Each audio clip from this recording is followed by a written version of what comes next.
Hi friends, പുതിയ ഒരു വീഡിയോയിലേക്ക് എല്ലാവർക്കും സ്വാഗതം. അപ്പോൾ ഇന്നത്തെ വീഡിയോ എന്താണെന്ന് വെച്ചാൽ ഇന്ത്യൻ ആർമിയുടെ എയർ ഡിഫൻസ് റിക്രൂട്ട്മെൻറ്റിലേക്ക് എങ്ങനെയാണ് അപേക്ഷിക്കേണ്ടത്, എന്തൊക്കെ കാര്യങ്ങളാണ് ശ്രദ്ധിക്കേണ്ടത് തുടങ്ങിയ ഡീറ്റെയിൽസാണ് ഇന്നത്തെ ഈ ഒരു വീഡിയോയിൽ നോക്കാൻ പോകുന്നത്. അപ്പോൾ നിങ്ങളാരും വീഡിയോ അവസാനം വരെ കാണുക. അപ്പോൾ നിങ്ങളെല്ലാവരും ഇന്ത്യൻ ആർമിയുടെ എയർ ഡിഫൻസ് റിക്രൂട്ട്മെൻറ്റ് വന്ന കാര്യത്തെ പറ്റിയിട്ട് അറിഞ്ഞു കാണും എന്ന് ഞാൻ വിശ്വസിക്കുന്നു. റിക്രൂട്ട്മെൻറ്റുമായി ബന്ധപ്പെട്ട് ഡീറ്റെയിൽഡ് വീഡിയോ ഓൾറെഡി തന്നെ ചാനലിൽ ചെയ്തിട്ടുണ്ടായിരുന്നു. വീഡിയോ കാണാത്തവർ തീർച്ചയായിട്ടും കണ്ടുവെക്കുക. വീഡിയോയുടെ ലിങ്ക് താഴെ ഡിസ്ക്രിപ്ഷൻ ബോക്സിൽ ഉണ്ടായിരിക്കുന്നതാണ്. ഇന്നത്തെ ഈ ഒരു വീഡിയോയിലൂടെ ഈ ഒരു റിക്രൂട്ട്മെൻറ്റിലേക്കുള്ള ആപ്ലിക്കേഷൻ ഫോം എങ്ങനെയാണ് ഫില്ല് ചെയ്യേണ്ടത്, എന്തൊക്കെ കാര്യങ്ങളാണ് ശ്രദ്ധിക്കേണ്ടത് തുടങ്ങിയ ഡീറ്റെയിൽസ് ആണ് നോക്കുന്നത്. അപ്പോൾ നിങ്ങളുടെ ഫ്രണ്ട്സ് ആരെങ്കിലും ഈ ഒരു റിക്രൂട്ട്മെൻറ്റിലേക്ക് അപേക്ഷിക്കാൻ ഇരിക്കുന്നുണ്ടെങ്കിൽ തീർച്ചയായിട്ടും ഈ ഒരു വീഡിയോ അവരിലേക്കും ഷെയർ ചെയ്ത് കൊടുക്കുക. ഇത്തരത്തിലുള്ള കൂടുതൽ വീഡിയോകൾക്കായി ചാനൽ സബ്സ്ക്രൈബ് ചെയ്യാത്തവർ സബ്സ്ക്രൈബ് ചെയ്യുക. സബ്സ്ക്രിപ്ഷൻ വരുന്ന ബെല്ലൈക്കനിൽ ഓൾ എനേബിൾ ചെയ്താൽ മാത്രമായിരിക്കും ഇത്തരത്തിലുള്ള കൂടുതൽ വീഡിയോസ് നിങ്ങളുടെ ഫോണിൽ നോട്ടിഫിക്കേഷനായി ലഭിക്കുകയുള്ളൂ. അതുപോലെ തന്നെ നമ്മുടെ ടെലിഗ്രാം, വാട്സാപ്പ് ഗ്രൂപ്പിലേക്ക് ജോയിൻ ചെയ്യാൻ ആഗ്രഹിക്കുന്നുണ്ടെങ്കിൽ ജോയിൻ ചെയ്യുക. ലിങ്ക് താഴെ ഡിസ്ക്രിപ്ഷൻ ബോക്സിൽ ഉണ്ടായിരിക്കുന്നതാണ്. നമുക്ക് കാര്യത്തിലേക്ക് കടക്കാം. ഈ ഒരു റിക്രൂട്ട്മെൻറ്റിലേക്ക് അപേക്ഷിക്കേണ്ടത് ഓഫ്ലൈൻ വഴിയാണ്. ഓഫ്ലൈൻ വഴി commandant, army AD centre, Golabandha, Ganjam ബ്രാക്കറ്റിൽ ഒഡീഷ, പിൻ 761052 ഈ ഒരു അഡ്രസ്സിലേക്കാണ് നിങ്ങൾ ഓഫ്ലൈൻ വഴി അപേക്ഷിക്കേണ്ടത്. ഓഫ്ലൈൻ വഴി 23/12/2022 വരെ അപേക്ഷിക്കാൻ സാധിക്കുന്നതാണ്. അപ്പോൾ അപേക്ഷിക്കാൻ ആഗ്രഹിക്കുന്നവർ ലാസ്റ്റ് ഡേറ്റ് പാർട്ടിന് അപേക്ഷിക്കാം. ഇനി നമുക്ക് ഇതിൻ്റെ ആപ്ലിക്കേഷൻ ഫോം എവിടെ നിന്നാണ് ലഭിക്കുന്നത് അതിൻ്റെ ഡീറ്റെയിൽസ് നോക്കാം. ആപ്ലിക്കേഷൻ ഫോം വേണ്ടവർക്ക് ഈ ഒരു ആർട്ടിക്കിളിൽ ആഡ് ചെയ്തിരിക്കുന്നതാണ്. അപ്പോൾ ആപ്ലിക്കേഷൻ ഫോം വേണ്ടവർ ഈ ഒരു ആർട്ടിക്കിൾ ചെക്ക് ചെയ്യുക. ഈ ഒരു ആർട്ടിക്കിളിൻ്റെ ലിങ്ക് ഞാൻ താഴെ ഡിസ്ക്രിപ്ഷൻ ബോക്സിൽ ആഡ് ചെയ്തിരിക്കുന്നതാണ്. ഇതാണ് ആപ്ലിക്കേഷൻ ഫോം. ഏകദേശം 2ഓളം പേപ്പർ വരുന്നുണ്ട്. അപ്പോൾ ഇതെങ്ങനെ ഫില്ല് ചെയ്യുന്നത് നോക്കാം. ഇതിൽ ഒന്നാമതായിട്ട് വെച്ചിരിക്കുന്നത് application for the post of എന്നാണ്. അപ്പോൾ നിങ്ങൾ ഏത് പോസ്റ്റിലേക്കാണ് അപേക്ഷിക്കുന്നത് ആ ഒരു പോസ്റ്റിൻ്റെ പേര് എഴുതുക. അതുപോലെ തന്നെ ഈ ഒരു ആപ്ലിക്കേഷൻ ഫോമിൻ്റെ ഫസ്റ്റ് പേജിൻ്റെ വലത്തെ സൈഡിലായിട്ട് പാസ്പോർട്ട് സൈസ് ഫോട്ടോ ഒട്ടിക്കാനുള്ള ഒരു സെക്ഷൻ കാണിച്ചിരിക്കുന്നതാണ്. അപ്പോൾ അവിടെ നിങ്ങളുടെ പാസ്പോർട്ട് സൈസ് ഫോട്ടോ ഒട്ടിച്ചിരിക്കേണ്ടതാണ്. ആ ഒരു പാസ്പോർട്ട് സൈസ് ഫോട്ടോ സെൽഫ് അറ്റസ്റ്റും ചെയ്തിരിക്കേണ്ടതാണ്. ഇനി അടുത്ത ഒന്നാമതായിട്ട് വെച്ചിരിക്കുന്നത് പോസ്റ്റ് അപ്ലൈഡ് ഫോർ എന്നാണ്. അപ്പോൾ അവിടെ നിങ്ങൾ ഏത് പോസ്റ്റിലേക്കാണ് അപ്ലൈ ചെയ്യുന്ന ആ ഒരു പോസ്റ്റിൻ്റെ പേര് എഴുതുക. ഇനി അടുത്ത രണ്ടാമതായിട്ട് വെച്ചിരിക്കുന്നത് നെയിമാണ്. അപ്പോൾ നിങ്ങളുടെ പേര് അവിടെ ക്യാപിറ്റൽ ലെറ്ററിൽ എഴുതുക. അടുത്ത മൂന്നാമതായിട്ട് അവിടെ ചോദിച്ചിരിക്കുന്നത് സെക്സ് ആണ്, അതായത് മെയിൽ ആണോ ഫീമെയിൽ ആണോ എന്നാണ്. അപ്പോൾ അവിടെ നിങ്ങളുടെ ജെൻഡർ എഴുതുക. അടുത്തായിട്ട് അവിടെ ചോദിച്ചിരിക്കുന്നത് ഫാദേഴ്സ് അല്ലെങ്കിൽ ഹസ്ബൻഡ്സ് നെയിം ആണ്. അപ്പോൾ അത് നിങ്ങളുടെ അവിടെ എഴുതുക. അതിനുശേഷം അവിടെ ഡേറ്റ് ഓഫ് ബർത്ത് ആണ്, അവിടെ ഡേറ്റ് ഓഫ് ബർത്ത് എഴുതുക. അടുത്ത ആറാമതായിട്ട് വെച്ചിരിക്കുന്നത് age as on last date of receiving application, അതായത് ലാസ്റ്റ് ഡേറ്റിനെ അടിസ്ഥാനമാക്കിയിട്ട് ജനിച്ചിട്ട് എത്ര വർഷം, മാസം, ദിവസം ആയി എന്നാണ്. അപ്പോൾ അത് കാൽക്കുലേറ്റ് ചെയ്ത് കറക്റ്റായിട്ട് തന്നെ അവിടെ എഴുതുക.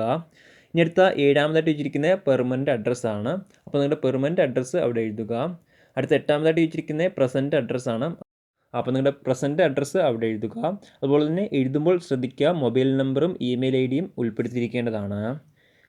ഇനി അടുത്ത ഒമ്പതാമതായിട്ട് വെച്ചിരിക്കുന്നത് എഡ്യൂക്കേഷൻ ക്വാളിഫിക്കേഷൻ ആണ്. അപ്പോൾ നിങ്ങളുടെ എഡ്യൂക്കേഷൻ ക്വാളിഫിക്കേഷൻ ആഡ് ചെയ്യാനുള്ള ഒരു ബോക്സ് അവിടെ കാണാൻ സാധിക്കുന്നതാണ്. അപ്പോൾ നിങ്ങൾക്ക് എന്തൊക്കെ എഡ്യൂക്കേഷൻ ക്വാളിഫിക്കേഷൻ ഉണ്ടോ അതെല്ലാം അവിടെ നിങ്ങൾക്ക് നൽകാൻ സാധിക്കുന്നതാണ്.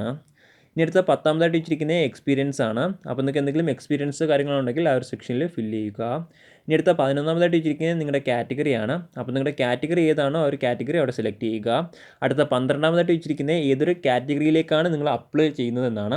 അപ്പോൾ നിങ്ങൾ അപ്ലൈ ചെയ്യുന്ന കാറ്റഗറി ഏതാണോ അത് അവിടെ സെലക്ട് ചെയ്യുക അല്ലെങ്കിൽ ടിക്ക് ചെയ്യുക. ഇനി അടുത്ത 13ആമതായിട്ട് വെച്ചിരിക്കുന്നത് എക്സ് സർവീസ്മെൻ ആണോ എന്നാണ്. ആയിട്ടുള്ളവർ എസ് എന്ന് കൊടുക്കുക, ഇല്ലെങ്കിൽ നോ എന്ന് കൊടുക്കുക. അടുത്ത 14ആമതായിട്ട് വെച്ചിരിക്കുന്നത് റിലീജിയൻ ആണ്. അപ്പോൾ നിങ്ങളുടെ റിലീജിയൻ അവിടെ എഴുതുക. അടുത്ത 15ആമതായിട്ട് വെച്ചിരിക്കുന്നത് നാഷണാലിറ്റി ആണ്. അവിടെ നാഷണാലിറ്റി എഴുതുക. ഇനി അടുത്ത 16ആമതായിട്ട് വെച്ചിരിക്കുന്നത് ഏതെങ്കിലും പബ്ലിക് സർവീസ് കമ്മീഷനോ അല്ലെങ്കിൽ ഏതെങ്കിലും റിക്രൂട്ട്മെൻറ്റ് ബോർഡോ നിങ്ങളെ ഡീബാർ ചെയ്തിട്ടുണ്ടോ എന്നാണ്. അപ്പോൾ അത്തരത്തിലുള്ളവർ എസ് എന്ന് കൊടുക്കുക, അല്ലെങ്കിൽ അത് ടിക്ക് ചെയ്ത് കൊടുക്കുക. അതിനുശേഷം 17ആമതായിട്ട് വെച്ചിരിക്കുന്നത് എന്തെങ്കിലും കോർട്ടിൽ നിങ്ങളുടെ പേരിൽ കേസ് ഉണ്ടോ എന്നാണ്. ഉള്ളവർ എസ് എന്ന് കൊടുക്കുക, ഇല്ലെങ്കിൽ നോ എന്ന് കൊടുക്കുക. അടുത്ത 18ആമതായിട്ട് ചോദിച്ചിരിക്കുന്നത് നിങ്ങളുടെ ആരെങ്കിലും, അതായത് റിലേറ്റീവ്സോ അല്ലെങ്കിൽ ആരെങ്കിലും ആർമി എയർ ഡിഫൻസിൽ വർക്ക് ചെയ്യുന്നുണ്ടോ എന്നാണ്. ഉണ്ടെങ്കിൽ അവരുടെ അഡ്രസ്സ് സഹിതം അവിടെ നൽകുക. അടുത്ത 19ആമതായിട്ട് ചോദിച്ചിരിക്കുന്നത് LDCയിൽ ഏത് ലാംഗ്വേജാണ് നിങ്ങൾ പ്രിഫർ ചെയ്യുന്നതാണ്, അതായത് ടൈപ്പിങ്ങിൽ ഏത് ലാംഗ്വേജാണ് പ്രിഫർ ചെയ്യുന്നതെന്നാണ്. ഇവിടെ ഇംഗ്ലീഷ്, ഹിന്ദി ഉണ്ടായിരിക്കുന്നതാണ്. അപ്പോൾ നിങ്ങളുടെ കംഫർട്ട് ലാംഗ്വേജ് ഏതാണോ അത് സെലക്ട് ചെയ്യുക. അതിനുശേഷം താഴെ ഒരു ഡിക്ലറേഷനാണ്. അപ്പോൾ ആ ഒരു ഡിക്ലറേഷൻ വായിച്ചു നോക്കുക. അതിനുശേഷം താഴെ സിഗ്നേച്ചർ അതുപോലെ തന്നെ ഡേറ്റ് നൽകാൻ സാധിക്കുന്നതാണ്. അപ്പോൾ അവിടെ നിങ്ങളുടെ സിഗ്നേച്ചറും ഡേറ്റും നൽകുക. ഇത്തരം കാര്യങ്ങളാണ് ഒന്നാമത്തെ പേജിൽ വന്നിരിക്കുന്നത്. ഇനി അടുത്തായിട്ട് വരുന്നത് പാർട്ട് B ആണ്. അപ്പോൾ ഈ ഒരു സെക്ഷൻ നിങ്ങൾ നിർബന്ധമായിട്ടും ഫിൽ ചെയ്ത് അയച്ചിരിക്കേണ്ടതാണ്. എന്നാൽ മാത്രമായിരിക്കും നിങ്ങളുടെ അഡ്മിറ്റ് കാർഡും മറ്റ് ഡീറ്റെയിൽസും കാര്യങ്ങളൊക്കെ ലഭിക്കുകയുള്ളൂ. ഈ ഒരു സെക്ഷനിൽ നിങ്ങൾ ഫോട്ടോ ആദ്യം പതിപ്പിച്ചിരിക്കേണ്ടതാണ്. അതുപോലെ തന്നെ ഏറ്റവും മുകളിലായിട്ട് call letter for the written examination for the post of എന്ന ഒരു ഡാഷിൽ നിങ്ങൾ ഏതൊരു പോസ്റ്റിലേക്കാണോ അപേക്ഷിക്കുന്നത് ആ ഒരു പോസ്റ്റിൻ്റെ പേര് എഴുതുക. അതിനുശേഷം താഴത്തേക്ക് വരുമ്പോൾ 2 എന്നൊരു ഓപ്ഷൻ കാണിക്കുന്നതാണ് 3 ഡോട്ടഡ് ലൈന്. അപ്പോൾ അവിടെ നിങ്ങളുടെ അഡ്രസ്സ് എഴുതിയിരിക്കേണ്ടതാണ്. അതിനുശേഷം താഴത്തേക്ക് വരുമ്പോൾ ഫോർ ഓഫീസ് യൂസ് എന്ന് കാണിക്കുന്നതാണ്. അവിടെ നിങ്ങളൊന്നും ചെയ്യേണ്ടതില്ല. ഇത്രയും കാര്യങ്ങളാണ് ആ ഒരു പാർട്ട് ബിയിൽ ചെയ്യേണ്ടത്. ബാക്കിയെല്ലാം ഓഫീസർക്ക് വേണ്ടിയിട്ടുള്ളതാണ്. ഇങ്ങനെയാണ് ഇന്ത്യൻ ആർമിയുടെ എയർ ഡിഫൻസ് സെൻറ്റർ റിക്രൂട്ട്മെൻറ്റിലേക്കുള്ള ആപ്ലിക്കേഷൻ ഫോം ഫില്ല് ചെയ്യേണ്ട ശരിയായ രീതി. ഇനി അടുത്ത ഈ ഒരു ആപ്ലിക്കേഷൻ്റെ കൂടെ എന്തൊക്കെ ഡോക്യുമെൻറ്റ്സ് ആണ് സമർപ്പിക്കേണ്ടത് നോക്കുകയാണെങ്കിൽ 2 പാസ്പോർട്ട് സൈസ് ഫോട്ടോയാണ്. ഇനി അടുത്തായിട്ട് വേണ്ടത് 10 അതുപോലെ തന്നെ +2 നിങ്ങളുടെ എഡ്യൂക്കേഷൻ ക്വാളിഫിക്കേഷൻ എന്താണോ അത് തെളിയിക്കുന്ന സെൽഫ് അറ്റസ്റ്റഡ് കോപ്പീസാണ്. എല്ലാ സർട്ടിഫിക്കറ്റിൻ്റെയും സെൽഫ് അറ്റസ്റ്റഡ് കോപ്പിയാണ് വേണ്ടത്. ഇനി അടുത്തായിട്ട് വേണ്ടത് ബർത്ത് സർട്ടിഫിക്കറ്റ് ആണ്. ഇതിൻ്റെയും സെൽഫ് അറ്റസ്റ്റഡ് കോപ്പിയാണ്. അടുത്തായിട്ട് വേണ്ടത് എക്സ്പീരിയൻസ് സർട്ടിഫിക്കറ്റ് ആണ്. ഇപ്പോൾ നിങ്ങൾ എക്സ്പീരിയൻസ് വേണ്ട പോസ്റ്റിലേക്കാണ് അപ്ലൈ ചെയ്യുന്നതെങ്കിൽ എക്സ്പീരിയൻസ് സർട്ടിഫിക്കറ്റ് വെക്കുക. അതുപോലെ തന്നെ ഈ ഒരു സർട്ടിഫിക്കറ്റിൻ്റെയും സെൽഫ് അറ്റസ്റ്റഡ് കോപ്പിയാണ്. ഇനി അടുത്തായിട്ട് വരുന്നത് നേറ്റിവിറ്റി സർട്ടിഫിക്കറ്റ് ആണ്. അപ്പോൾ ഈ ഒരു സർട്ടിഫിക്കറ്റിൻ്റെയും സെൽഫ് അറ്റസ്റ്റഡ് കോപ്പിയാണ് വേണ്ടത്. ഇനി അടുത്തായിട്ട് വേണ്ടത് പാൻ കാർഡ് അല്ലെങ്കിൽ ആധാർ കാർഡാണ്. അപ്പോൾ ഏതെങ്കിലും നിങ്ങളുടെ കയ്യിലുണ്ടെങ്കിൽ അതിൻ്റെയും സെൽഫ് അറ്റസ്റ്റഡ് കോപ്പി അയക്കുക. ഇനി അടുത്തായിട്ട് വേണ്ടത് ക്യാരക്ടർ സർട്ടിഫിക്കറ്റ് ആണ്. ഗസറ്റഡ് ഓഫീസർ അല്ലെങ്കിൽ പഞ്ചായത്തിൽ നിന്ന് ലഭിക്കുന്ന ക്യാരക്ടർ സർട്ടിഫിക്കറ്റ് ആണ് അയക്കേണ്ടത്. ഇനി അടുത്തായിട്ട് വേണ്ടത് എക്സ് സർവീസ്മെൻറ്റിന് വേണ്ടിയിട്ടുള്ളതാണ് ഡിസ്ചാർജ് സർട്ടിഫിക്കറ്റ്. ഇത് എല്ലാവർക്കും നിർബന്ധമായിട്ട് പറയുന്നില്ല, എക്സ് സർവീസ്മെൻറ്റിന് മാത്രമേ പറയുന്നുള്ളൂ. ഇനി അടുത്തായിട്ട് വേണ്ടത് സെൽഫ് എൻവലപ്പിൽ കവറാണ്. 25 രൂപയുടെ സ്റ്റാമ്പ് ഒട്ടിച്ചിട്ടുള്ള സെൽഫ് എൻവലപ്ഡ് കവർ ഈ ഒരു ആപ്ലിക്കേഷൻ്റെ കൂടെ നിർബന്ധമായിട്ടും അയച്ചിരിക്കേണ്ടതാണ്. എന്നാൽ മാത്രമായിരിക്കും നിങ്ങളുടെ അഡ്മിറ്റ് കാർഡ് അതുപോലെ തന്നെ മറ്റ് ഡീറ്റെയിൽസ് കാര്യങ്ങളൊക്കെ ലഭിക്കുകയുള്ളൂ.